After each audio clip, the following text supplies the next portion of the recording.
Welcome in our man Dave Aiken. Hey now. He's tanned. He's rested. He's ready. It was so miserable in here without you. I told Biggie. Oh, stop it. I could not. I told him. I was like, I treated BB Shea so shabbily. I was like, I'm not even giving you. I was like, you talk about the cold shoulder. Big freeze. Big freeze here on Friday. Yeah. Not with this guy out of the room. It's just like, get out of here. You know, it's a big old Friday day. And it's like a big. There's no party atmosphere at all. So No? BB Shea can't handle that. You know that. He can handle it. No, I told him. I was like, He didn't bring it the fun like you. No, I didn't bring the fun. I brought a lot of fun in no, here sir. today. I told Biggie, big freeze on BB. Yeah. Caesar Biggie. Yeah. Not going to do it. You're not going to do that. No, I think his exact words were, "It's so refreshing to have you here, BB Shea." I don't remember exactly what I said. Yeah. We're amongst friends. I can imagine. Amongst friends. Here. I can imagine. Let me say this. Please. This is something that I bet Chris Demm won't be surprised by this. I had a little party on Saturday night. We're doing this thing where a group of couples is getting together and playing board games once every 3 months. My wife stipulated it. Every 3 months. Every 3 months, like clockwork. Well, who did that? The Nazis? Anyway, was it the Nazis that started that? They didn't call them board games, but yes. Yeah, that's right. No. Sometimes a board was involved. I'll tell you what happened here. So it started in January, and we hosted, eight people come over, and we host, and at that time we had NFL football on, and we played board games. Delightful. Okay, fine. It was my wife's idea. She said, we're going to keep it on schedule. And at that one, we said, all right, the next one will be such and such date. Well, it happened to be Saturday night. So we watched the ACC championship game and we played board games. Now, here's what I'm getting to. And this is about, we're good friends in here. You know that. Well, we're all good friends that play those board games. And there was a new game introduced called Werewolf. You ever heard of this, Biggie? You ever heard of this game, Werewolf? No. It's a good game. I really, really liked it. It's here's how it works. You hand out cards, and there were 8 of us, and one person is the moderator and gives clues and such. It's like a whodunit kind of game. One person is a werewolf, and everybody else is called a villager. And I can't even explain the rules, but basically the werewolf's trying to pick off every villager, and if the villagers figure out who the werewolf is by working together, then the villagers win the game. Oh, okay. So it's an interesting game and really enjoyable. We played 4 rounds of it. Now, here's what I'm getting to. Before the game started, about 15 minutes before, the guy who had played before was explaining it. And he said, now, what happens a lot is the werewolves, sometimes there are 2 werewolves. In fact, we started with 2 werewolves. The werewolves will work together, and immediately you just pick off the most boring person in the crowd that you don't really want playing because they're dead and they can't do anything.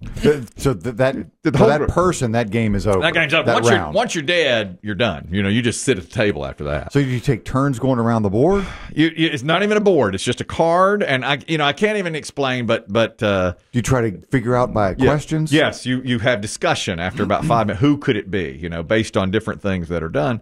So he says, now the main strategy to start is just kill off the most boring. The weak and the boring? The boring. Yeah. Well, we do our stuff. It comes. Everybody gets their cards. Everybody gets their cards. We go through one round. You have to close your eyes at one point, and at that point, the werewolves say, okay, we're killing this person. Clothes still on. Clothes still on. You open your eyes, and the moderator says, Chris Kelly's dead. Werewolves of London. Right. Okay. All right. I didn't even have a chance. Guess who the werewolf was? You go pick up the Chinese Guess food. who the werewolf was? Your own wife. How'd you know? As soon as it happened, I was like, I know who the darn werewolf. But I can't You play. couldn't say a I couldn't word. say anything. You're dead. Right? You're dead. So I just sit there at the table. All right. So the game takes 15 minutes.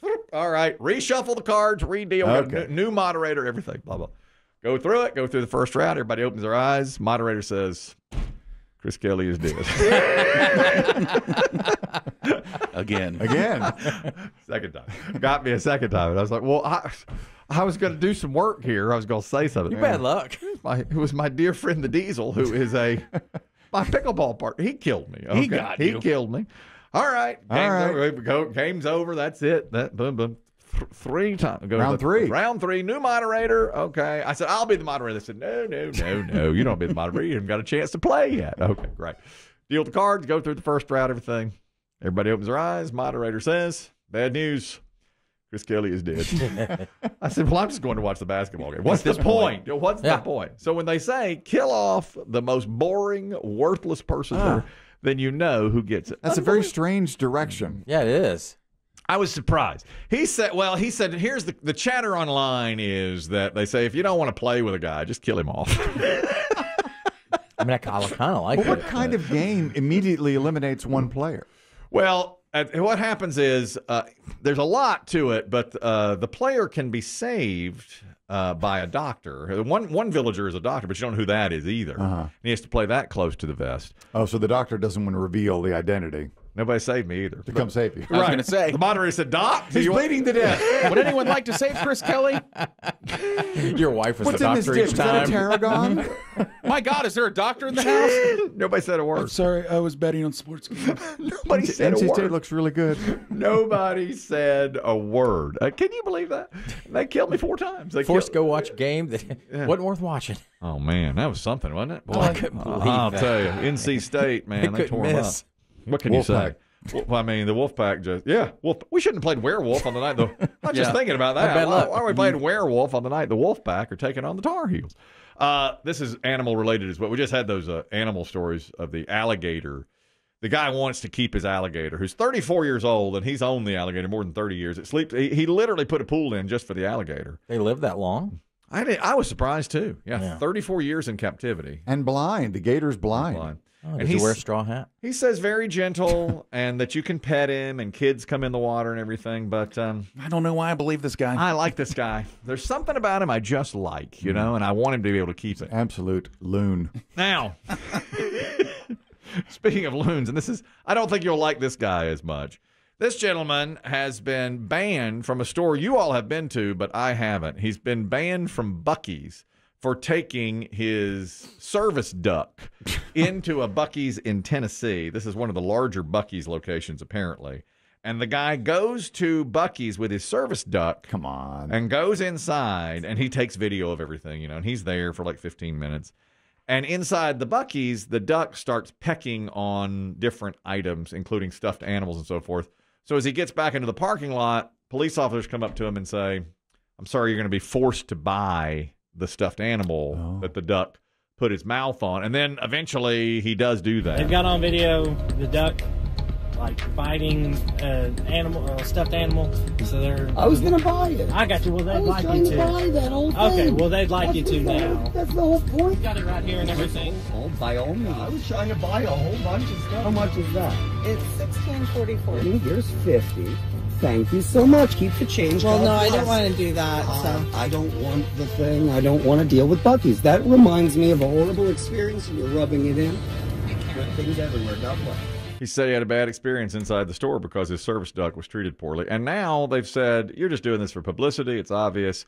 You are banned from all Buc-ee's stores forever. Banned lifetime ban. Lifetime ban from Buc-ee's. That's going to hurt. And Well, they'll that's know on it. you, Mr. Service Duck. That is Justin Wood and his service duck Wrinkle, who he says everybody loves, but Buc-ee's said, sorry, you can't have your service duck put its filthy mouth Well, on I our think stuff. in the cold light of day, nobody dislikes a duck. Right, of They're course. likable creatures. Yeah, but they Are don't you want bringing one in on a leash to a Buc-ee's? Yeah. There's food in there. Yeah, that's right. That's right. Yes. Taking it in a fast food restaurant. That was exactly what they said. They said because Buc-ee's has food, you can't have an animal around. There's no duck brisket, is there? I mean, you could braise the duck breast. Well, I don't know. Duck breast is delicious. You Duck can- wings are delicious. You can turn almost anything into jerky. Yeah. Yeah. They probably got some duck in there. Probably duck jerky. Oh, heck yeah. Poor Wrinkle probably looked up at the wall of Hey. These are my What's going on here? These are my relatives. What are you doing taking me in here? People. That guy Justin Wood, he does a blog and has all sorts, Yeah, all that you could stuff. tell. He's You just, could tell. he's just Yeah. doing that. He added music to the whole. He videoed it himself. you He know. knew what he was doing. He did. Yeah. And the Buc-ee's folks said, "You got to buy this," and he said, "Well, I was going to buy," all I was of that. gonna buy it. Keep the change. I just didn't. I Obviously, was gonna buy it. That's why I left. you know what you're doing. We saw some.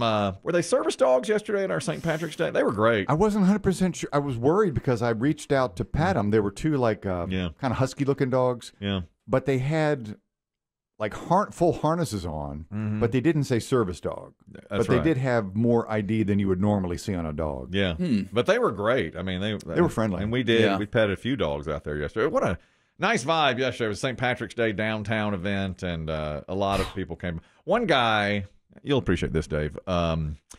he came up to me and he said, I'm like Bizarro you. I did everything that you wanted to do. Chris Demm got a particular enjoyment. It was the most amazing experience. Now, I went to Asheboro High School, and he went to Eastern Randolph High Across School. town. Yeah, our arch rival, 8 miles away, our arch rival. And he said, I did 2 things you've never done. And I said, what's that? And he said, well, first of all, I found Wimpy's. Now, Wimpy's was a place when I was growing up and just getting into, I had never even had anything to drink, but everybody was like, we're going to Redneck Road and partying. We're going to Wimpy's. Wimpy's. We're going to Wimpy's. Wimpy was a bootlegger who would sell underage kids booze. And I never did much drinking. And I would be like, yeah. And never found it. But everybody said, we're going to Redneck Road to party. Well, I never found Redneck Road. I didn't know where that was. So you couldn't get the supplies. Right. And you couldn't get to the location. Right. So the gentleman yesterday said, of course, I partied on Redneck Road all the time. And I was like, well, I never went to Redneck. I didn't know where Redneck Road was. And he's like, so I'd go to Wimpy's. He's like, I found Wimpy's. And Wimpy was where you went to buy your booze. He was so proud. He should have had a shirt that said, I found Wimpy's. Yeah. So he'd been to Redneck Road. He found Went to all the parties. all the parties and everything. And we never met. We're from rival high schools. And then there was a girl, I've mentioned her before here, Heather, who was absolutely drop dead gorgeous in high school. Captain of the cheerleading team. Dated the quarterback of the football team when I was in high school. And so he said, so I went to Redneck Road. I found Wimpy's. Oh, and by the way, in college, I dated Heather. I was like, I said, you dated the Heather? Heather B. And I said, you dated Heather. And I said, my God, she was so gorgeous in high school. He goes, brother, she still is. She's coming to meet me here. Yeah. She dropped me off. No, actually, you know what he said? He goes, I broke up with her. I said, you broke up with her? And he goes, yeah. Worst mistake I ever made. He said, yeah, I thought I could find better. Look at me now. I got nothing. He's like nothing. But he had he'd made every time Kelly came to a crossroads in life. That's right. Kelly chose the wrong path. He went This the guy right took the way. other Right, path. that's right. And look at his life. He was brimming with on joy. top of the world. On top of the world. You should have seen him. This is my fault. You think this is your fault? This is my fault. Biggie. Yeah. How's that your fault? I've spoken with this man before. Oh, you know him. You've spoken and to him. I've tried to block you. Because he'll call sometimes and he'll say, I found Wimpy's. And I found Redneck Road. Yeah. And I dated Heather. And I'm always like, all right.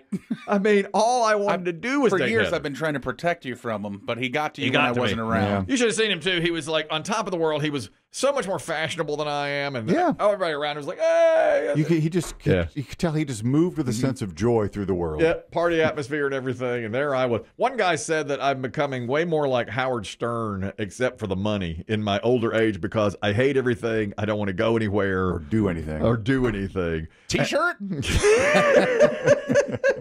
Then another guy says, how long? And we were there. We were contractually obligated to be out from 2 until 4. And the whole, I mean, it was 65 degrees and Perfect day. absolutely Beautiful. the whole downtown vibe. It was just like everybody was having a great time. You know, green beer and bands and just Fun shirts. fun.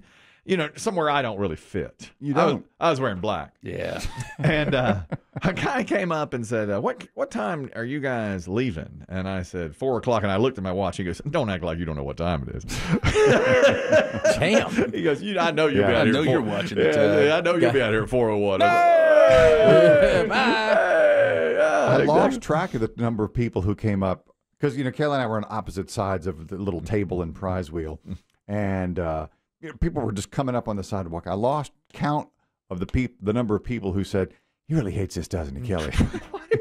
Oh, yeah. People say, He hates people and crowds. there was a woman who, I mean, just like old home week, a woman came up and said, I was a waitress at McPherson's. Now, that was my hangout on Thursday nights 30 years ago. I'd go to a place called McPherson's, play trivia, sports trivia. And she goes, I waited on you once at McPherson's. I said, did I leave a decent tip? And she goes, well, I don't remember that, but I remember you were very, very awkward.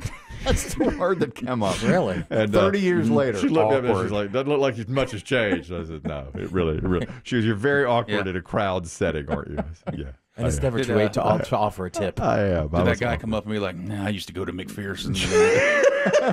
Not only did I tip her, but I tipped her. I couldn't believe it. Chris Demm is right. Every time I took a right turn, he took a left turn, and his life just went. I mean, you couldn't even imagine. Because you really started like 8 miles apart in the same county, same age, and he dated Heather in college. So crazy. And he's like, I broke up with her because I thought I could do better. He had a certain joie de vivre about him. He was a joie of joie. He was a joie. And his de vivre. Oh, my God. Kelly's slumped over in his black. Oh, yeah. In black, without wearing any green. And that woman said... Watching the clock tick down. And you were so awkward. And 4 o'clock, I said, 3, 2, 1. Let's go. Strike this in. Back him up. That's a wrap. Where's my car? It's All over. right, somebody grab the leprechaun. Let me get... Let's get to the car. That's it. Some crime in Toronto, and Toronto police are getting some blowback against this now. They have advised residents. Apparently, there's a lot of car thieves in Toronto. We recently had heard about in the northeast of the United States. Remember that woman had her stolen? It was a Lamborghini, but she had left the keys inside the vehicle. Remember that? And, yes, this was it was like a $275,000. like Niagara Island or something. Yeah, up in upstate New York. It's an island in the Niagara River. And they were wanting more police protection, but people were saying, well, just don't leave your keys in your car. But we heard from people who live there that that's very common. Yeah. It's a very wealthy enclave. Now, here's a little bit of the opposite of that. Toronto police have been getting a lot of calls about car thieves. Apparently, a lot of cars are being stolen. So they have suggested that people, because the car thieves are armed, and so they have suggested, just leave your fobs right out on your front porch so that they can go ahead and take the car. You don't want to battle them at all. So just let them have the car, and in fact, leave your fobs out there. To prevent the possibility of being attacked in your home, leave your fobs at your front door, because they're breaking into your home to steal your car. They don't want anything else. A lot of them that they're arresting have guns on them, and they're not toy guns. They're real guns. They're loaded. What a sad state. So he's saying they'll break into your door to get your just car reach fob. Inside, grab the keys. Yep. Good night. Thank you. Yep. Yes. And they're armed. So go ahead and just leave your car keys on your front porch to prevent this. I mean, getting guns in Canada. I thought that wasn't a thing. Exactly. Me too. What a give up. And the residents aren't. They know the residents don't have guns because almost nobody has guns. So they have a gun. They come into your door. They get the key fob and they take your car. But a lot of people are saying, well, what kind of police work is this? Not police work. This is not police. You're supposed to stop this from happening, not tell us to give up. But they said, just give them the keys. Just give them. That's so Canadian. Just let them. I know. Just let them have it. Just let them have what the. That's what I would have done. Of course, just leave my key fob on the front porch. But a lot of the residents are saying, No, I'm not giving up my car. You have to come get my car. There's news from other countries here as well. And this also involves crime. Was it Friday on Put Up or Shut Up Rock and Roll Trivia? I missed a Kenny Rogers question. I know. What's going on? I know. Shocking. Now, I won the game. Okay. What was it, 5-2 or 5-2, 5-3, 5-3? Something like that. We have the stats from Rodney later. But cheers. Yeah, I won. You were not here. I won the game, but I missed a Kenny Rogers question. It was like top 5 hit or not, Coward of the County, which I said no, and it was. And Chris Demm said, well, you blew Kenny Rogers. With pleasure. Okay, all right, yeah. Would were it true. Okay, right. Would were it true. Oh, only metaphorically. There's a woman in England who was taking a DUI test, and this has to do with blowing into the tube. Big deep breath, seal your lips, and blow nice and slowly till tell you to stop. So what do I do? Take a big deep breath, seal your lips, and blow steadily until I tell you to stop. Well, am I blowing in or out? How do you blow in? That's impossible. What am I doing? That's sucking. No, okay, I'm telling you to blow. Blow out like you're blowing up a balloon. No, but I'm not sucking in, I'm sucking out. No, I didn't say sucking. Blow. Okay? Just blow. Blow out like you're blowing up a balloon, nice and slowly. We're still trying to get a roadside. Harder, keep going, keep going, keep going, keep going, keep going, keep going. Okay, you stopped. I told you to keep going, and you stopped. It needs to be continuous, okay? Okay. This is your last chance, otherwise I'll arrest you. All right, then. Okay, I'll make it very clear to you so you know what's coming if you don't do this. All right. So, big deep breath, seal your lips, and keep blowing till I say stop, and don't stop until I say so. Keep going, keep going, keep going, keep going, keep going, keep going, keep going, keep going. Thank you. Jesus. She was drunk. You don't say. She wasn't just winding him up. Not a wind up. We should play that next. I like that. That's what he said.